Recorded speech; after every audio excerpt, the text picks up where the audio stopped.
The private dining room at the Oak and Iron Bistro was filled with the scent of expensive perfume, dry-aged steak, and high-end bourbon. 20 of our top executives and board members were celebrating our third consecutive year of record-breaking growth. We had reached $50 million in annual revenue, a milestone that would have seemed completely impossible when I first joined my father at Vance Manufacturing Group 12 years ago. At the time, the business was a struggling regional supplier, facing high debts and outdated equipment. I had spent 12 years of my life, including countless weekends and canceled vacations, rebuilding it into a highly profitable enterprise. I sat at the long mahogany table, forcing a polite smile as glasses clinked around me. My father, Harold Vance, who was 72 years old, stood at the head of the table. He was still an imposing figure, with perfectly styled silver hair and a tailored bespoke suit that showed no wrinkles. He raised his glass to toast our success. He spoke of family legacy, the foundation of our empire, and the values that kept us strong. My younger brother Bradley, who was 36 years old, raised his glass from across the table with a smug, knowing smile. Bradley had only joined the company 4 years ago after dropping out of law school and failing at multiple business ventures, including a restaurant that closed within 6 months. Beside me, our chief financial officer, Evelyn Ross, shifted uncomfortably in her chair. She kept her eyes on her plate, refusing to look at me. Then, my father cleared his throat to make a special announcement. He declared that effective next quarter, he would step down from day-to-day operations to serve as chairman of the board. He announced that Bradley Vance would take the reins as our new chief executive officer. The room erupted in polite applause. My father added that I, Jason Vance, would continue my work as chief operating officer to support Bradley's vision. The words felt like a physical blow.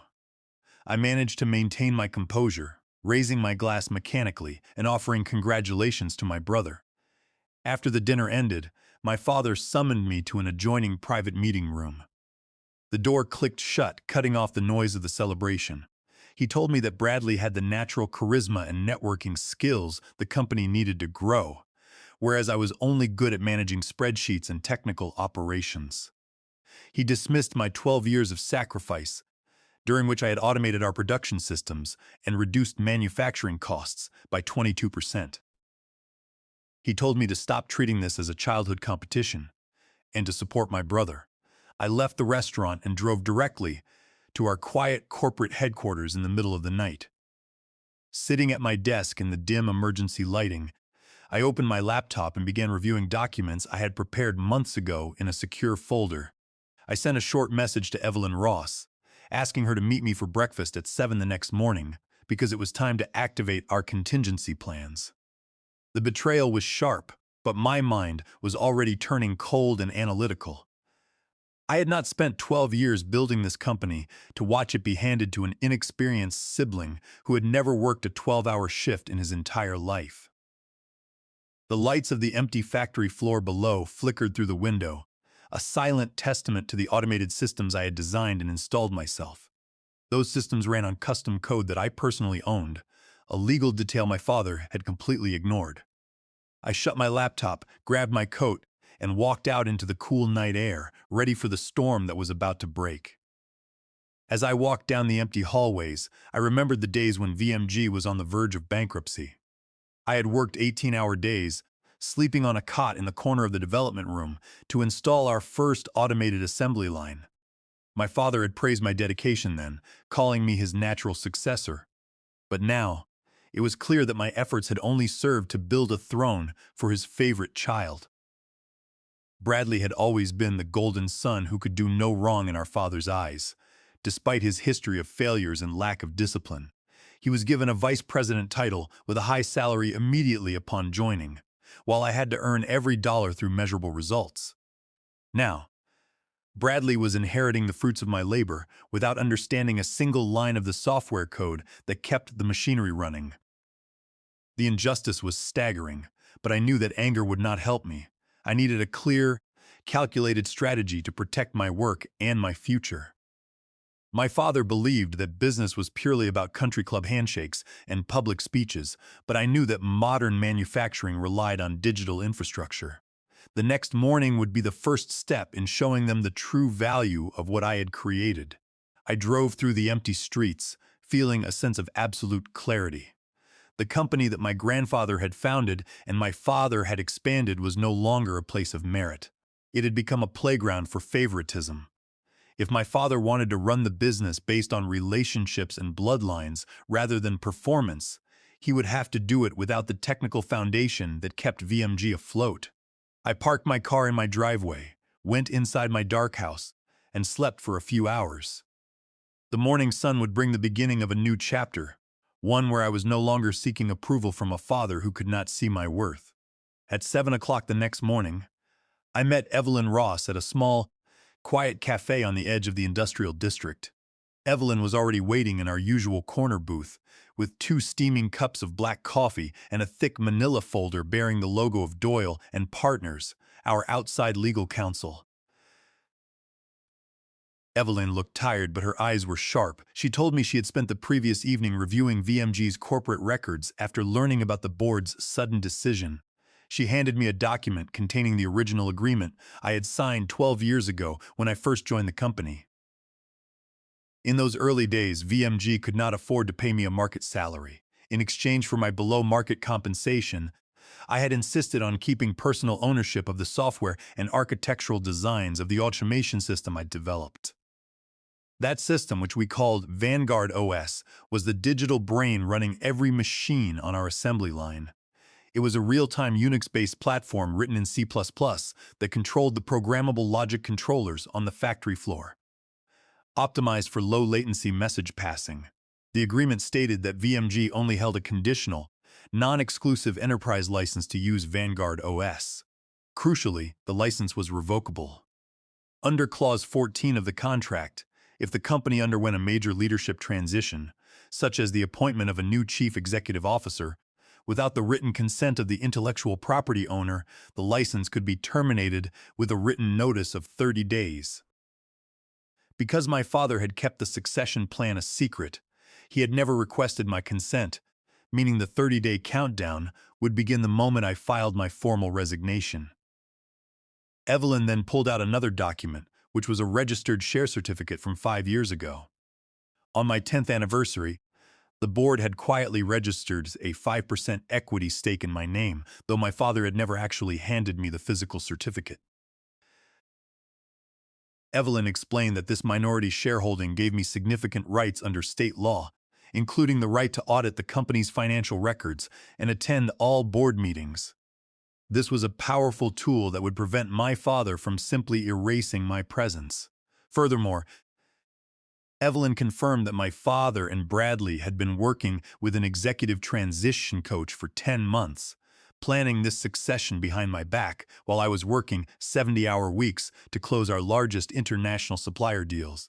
The level of deception was staggering, but it also meant they had walked into a legal minefield. Later that morning, I called a private meeting with my key team members in the soundproof development room on the 3rd floor of VMG. Nicholas Foster, our lead software architect, Ronald Pratt, my assistant, and our 2 junior developers, Sean and Todd, were all present. I explained the situation to them without passion, telling them about Bradley's appointment and my decision to resign. Nicholas was immediately concerned, pointing out that Bradley's had already suggested outsourcing our software development to cut costs.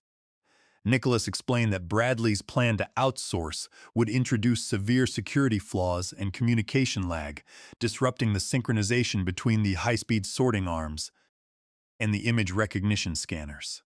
I asked them where they stood, making it clear that I was going to launch a new venture called Vulcan Automation Systems.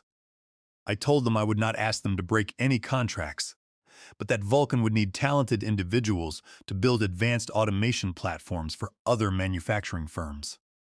Without hesitation, Nicholas said he was in, stating that he had no desire to work under Bradley's incompetent leadership. Ronald, Sean, and Todd quickly agreed, stating that their loyalty was to me and the systems we had built together. I felt a deep wave of gratitude. We mapped out our next steps, planning to file the incorporation papers for Vulcan Automation Systems that very afternoon. My lawyer, Catherine Doyle, would oversee the legal separation, to ensure we operated completely within the bounds of my non-compete agreement, which only restricted me from manufacturing physical goods, not from developing automation software. The pieces of our strategy were falling into place with perfect precision. I looked around the room at these talented professionals, realizing that we were not just leaving a company. We were taking its most valuable assets with us.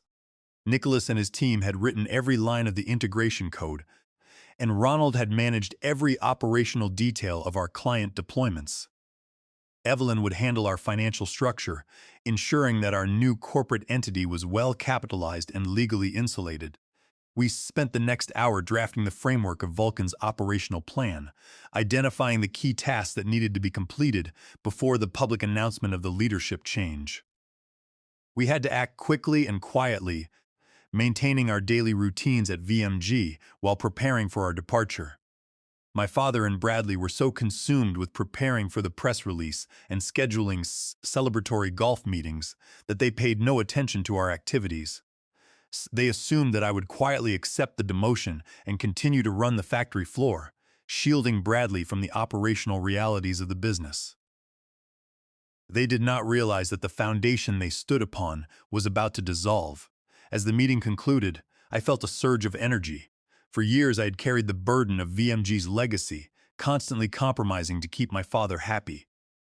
Now I was finally building something that was truly my own, and I had the team to make it a success. On Monday morning, I walked into my father's office and placed my formal resignation letter on his desk. Harold Vance looked up from his paperwork, his expression shifting from surprise to immediate irritation. He picked up the letter, skimmed it, and threw it back down. He accused me of being dramatic and childish, warning me that leaving the family business would mean the end of my inheritance. I remained completely calm, telling him that my decision was final and that I was leaving to pursue independent opportunities. I also informed him that under the terms of my original contractor agreement, VMG's license to use the Vanguard OS system would terminate in exactly 30 days. My father laughed, dismissing my warning as empty blustering. He claimed that the software was company property because it had been developed while I was working for him. I advised him to consult with his legal team and to read the contract carefully, as the consequences of ignoring the transition window would be severe. He ordered me to leave his office, declaring that VMG did not need my caution or my software. I walked out of the building with my assistant, Ronald, who had also submitted his resignation that morning. We drove to our new office, a spacious brick loft in the tech district that we had leased the previous week. The open brick walls, the bright windows overlooking the old canal, the simple wooden desks, and the collaborative spaces made us feel an immediate sense of freedom after years of my father's oppressive management. We bought coffee and worked together, drawing new software architectures on massive whiteboards. Within days, Vulcan Automation Systems was officially in business. We set up our workstations, installed our development servers, and began building our new platform. A few days later, Roger Clayton, the vice president of sales at VMG, arrived at our office. Roger was a seasoned executive who had managed VMG's client relationships for 9 years. He told me that Bradley had demanded his resignation that morning, wanting to replace him with a younger sales director who had no experience in the manufacturing sector. Roger said that Bradley had sat behind my former desk with his expensive leather shoes resting on the wood, and told him that his sales methods were outdated. Bradley wanted a team that understood modern branding and social media rather than long-term industrial relationships. Bradley had fired him on the spot, only for Roger to discover that Bradley had already hired his former college roommate who had only sold residential real estate before. Roger was furious and hurt by the betrayal, and he asked if he could join Vulcan. We sat together, sharing a moment of solidarity over how my father had treated us like tools rather than human beings. I welcomed him to the team immediately, knowing that his relationships with our key clients were invaluable. Roger brought a list of major manufacturing clients who represented 35% of VMG's annual revenue. He explained that these clients, including our largest partner, Peterson Global, were deeply concerned about the sudden leadership change at VMG. They did not trust Bradley's ability to manage their complex supply chains, and they were actively looking for alternative solutions. Roger pointed out that none of these clients had exclusivity agreements with VMG, and they were legally free to work with any vendor they chose.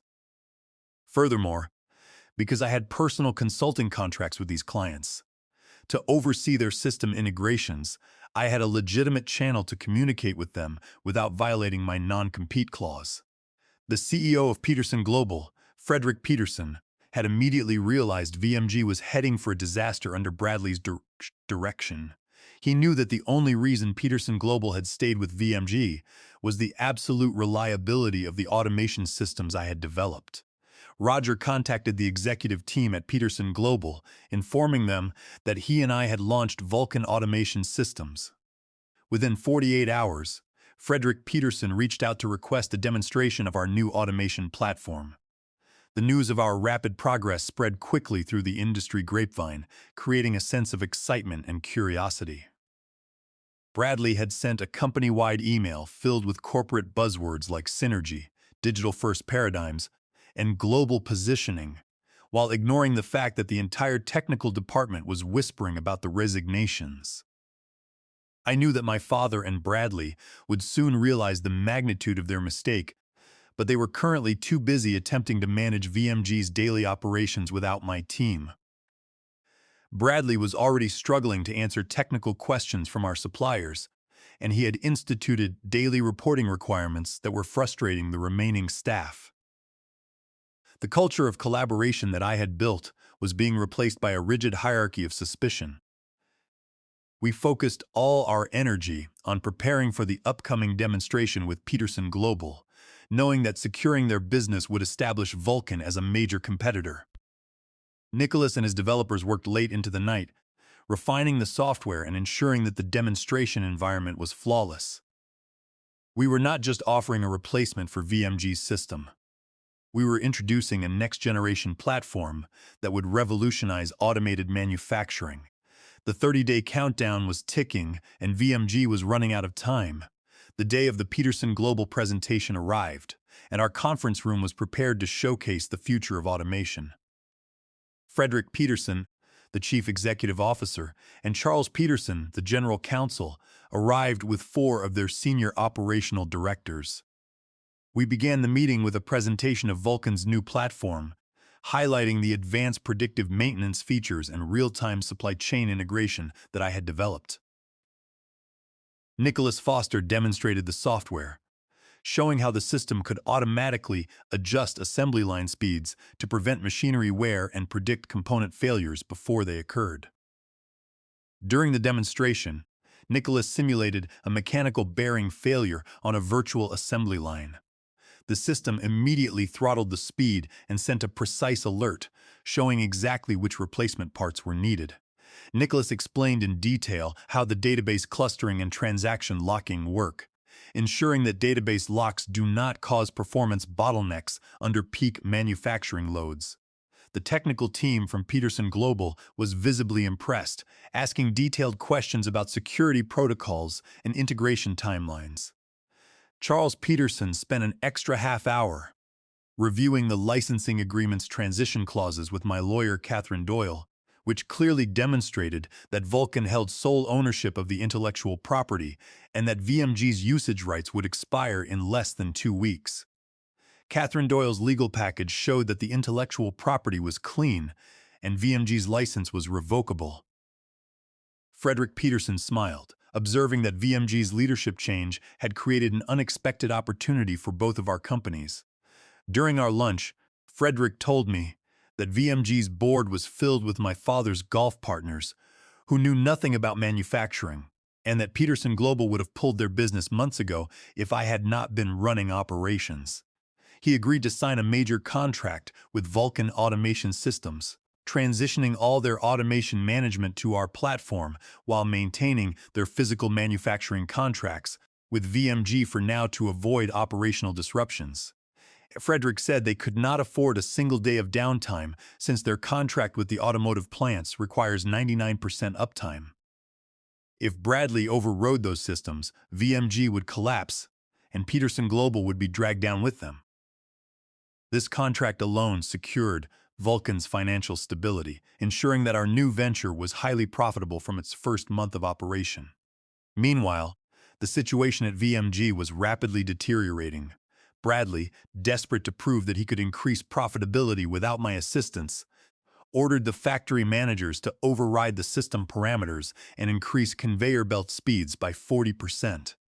The physical construction of VMG's conveyor systems used roller assemblies driven by three-phase induction motors controlled by variable frequency drives. Running them at 60 Hz instead of the recommended 45 Hz caused excessive bearing wear and high temperatures. I had written multiple warning reports during my final months at the company, documenting that the physical limits of the conveyor bearings and drive motors could not handle such speeds without catastrophic thermal stress. I had sent these reports to both my father and Bradley, but they had dismissed my warnings as outdated caution.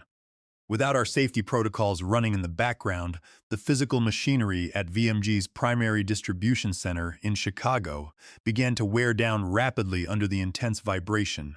On the 24th day of my resignation, a heavy steel diverter arm snapped under severe material fatigue, dropping directly into the main sorting line.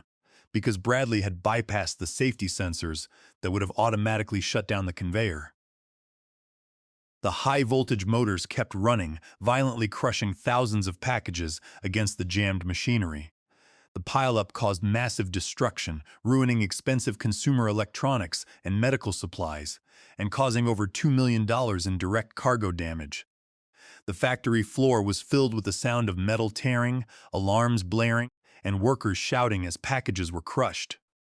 The conveyor belt kept pulling, wrapping cardboard and plastic around the rollers until the electric motors overheated and began to smoke. Emergency response teams arrived at the Chicago facility, trying to clear the warehouse while shipping trucks lined up outside for miles. The local hardware failure triggered a cascading security error that sent the entire national network into an automatic core lockdown to prevent electrical fires. Every assembly line from coast to coast stopped dead, and the executive dashboards turned bright red with error codes. Bradley and Harold panicked in their corporate office, surrounded by shouting board members demanding immediate explanations. Bradley stood in the server room, sweating and screaming at the junior software programmers to just restart the servers, but they were helpless. They had no idea how to bypass the cryptographic lock because they did not hold the master key. VMG was losing over $150,000 in direct operational damages and contractual late fees every single hour, and their largest clients were screaming for solutions. They had no technical team left to rewrite the software, and the replacement systems they attempted to purchase were completely inadequate for their scale. The arrogance of my brother had led the family legacy to the brink of total collapse. On the morning of the 30th day, my phone began to ring continuously. The first call was from Bradley, whose voice was shaking with panic and exhaustion. He begged me to come to the factory as a temporary consultant, offering $50 an hour to clear the cryptographic lockdown. Bradley was crying and desperate, stating that our father was in the hospitals with chest pains, and that the board was threatening to sue them personally for breach of duty. He admitted that he did not know anything about the system and that he was foolish to listen to our father's promises. He described the absolute chaos at the office, with board members threatening shareholder lawsuits and the bank threatening to call in our lines of credit.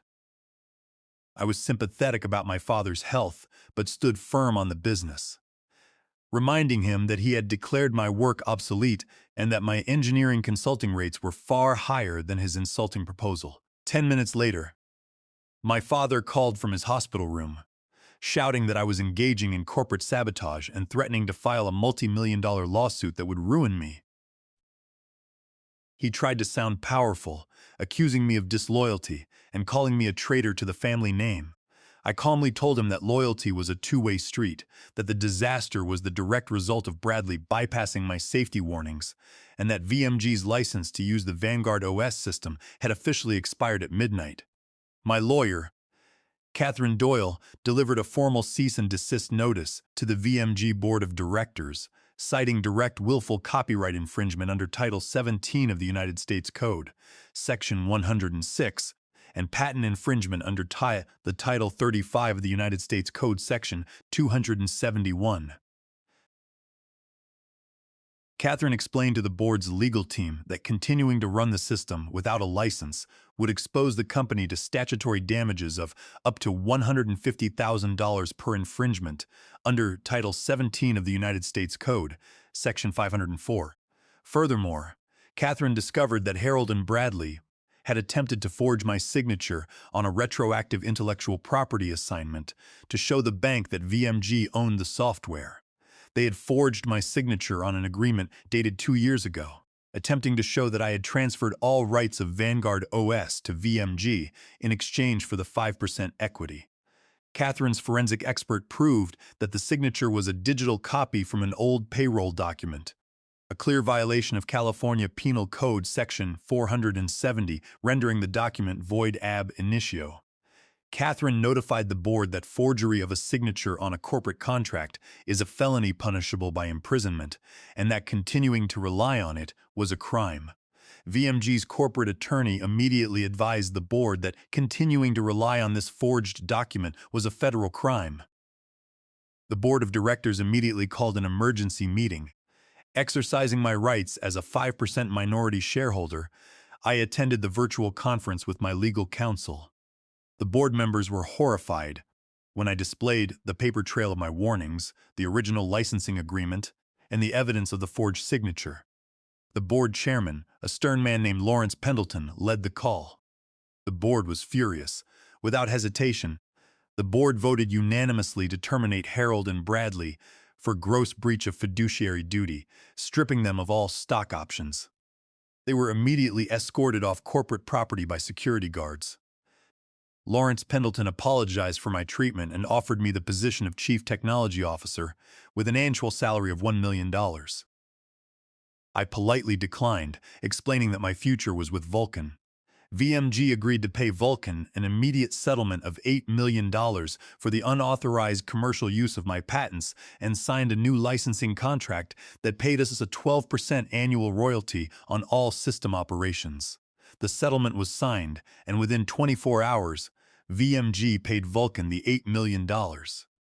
Our licensing contract was officially registered with the Patent Office, securing a steady flow of royalty payments. In the months that followed, VMG operated under the new board-appointed CEO, who worked closely with Nicholas and me to rebuild VMG's systems. They had to pay us a 12% royalty on all system operations, which meant we were earning a share of their revenue.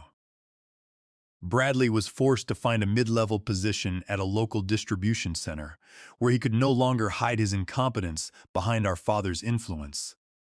Harold's health slowly recovered, though he refused to speak to me again. He remained in retirement, bitter that his control had been broken, but unable to deny the legal reality that we had created. 3 months later, Vulcan was thriving in our newly expanded offices. My mother, Clara Vance, visited us and gifted a beautiful walnut conference table for our boardroom. The table was made of solid, polished walnut with modern brass accents that fit the aesthetic of our tech loft. Clara smiled at the team, telling me that my grandfather would have been proud of my integrity. As I sat at the table, looking at my dedicated team and the bright future ahead, I realized that true leverage does not come from corporate titles or shouting in glass offices. It comes from competence, legal foresight, and knowing your worth, and that is a lesson I will carry with me forever.